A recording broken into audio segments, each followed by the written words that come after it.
President Biden signed that executive order canceling the Keystone XL pipeline and 11,000 jobs with it. I mean, it's hard to make plans when you've got an administration that's trying to crush your future. Cartels are getting full operational control of our border. President Biden undid everything that the Trump administration did. You haven't been to the border. And I haven't been to Europe. There's no other way to claim it than a Biden border crisis. Violent crime is way up and claiming victims here in Los Angeles at a rate we haven't seen in decades. 50 people shot over the weekend in Chicago, 12 of them killed, making this the deadliest weekend so far.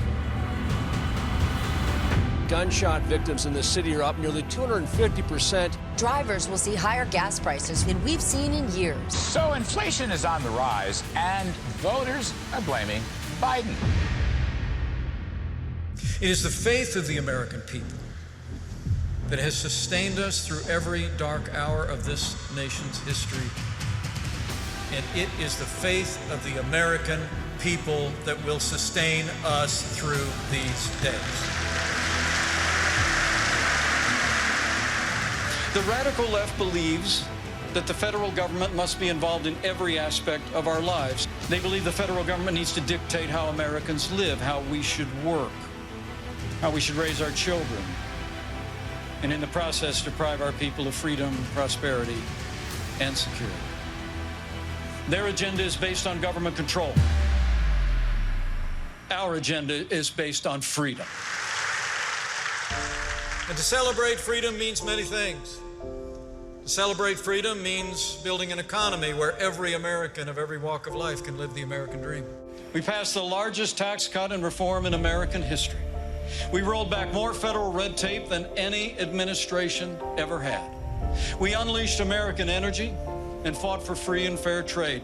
And in our first 3 years, businesses large and small created more than 7 million good-paying jobs, including 500,000 manufacturing jobs all across America. And in the face of the worst pandemic in 100 years, we launched the greatest national mobilization since World War II. And before the year was out, we had 3 safe and effective vaccines available for the American people, and we're vaccinating 1 million people a day. To celebrate freedom also means standing up for and standing with those who defend our freedom at home and abroad. And we've stood with our allies and moved the American embassy to Jerusalem. We've restored the arsenal of democracy and enacted the largest increases in our national defense since the days of Ronald Reagan. The armed forces of the United States are the greatest force for good the world has ever known. Finally, celebrating freedom means standing up for the values and liberties that we hold dear. We appointed almost 300 conservatives to our federal courts at every level, including Justice Neil Gorsuch, Justice Brett Kavanaugh, and Justice Amy Coney Barrett. From day one, we defended religious liberty, and every single day, this president, this vice president, and our administration stood without apology for the sanctity of human life.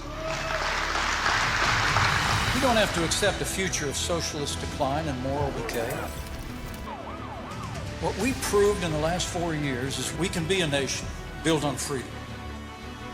This government exists to serve its citizens, not the other way around. We remember the countless triumphs we've won, even in our darkest hours. Victories against empires, against injustice, against diabolical tyrannies across the world. During these times, we do well to remember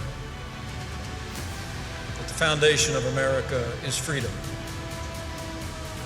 But the foundation of freedom is faith. Let's fix our eyes on the author and perfecter of our faith and our freedom.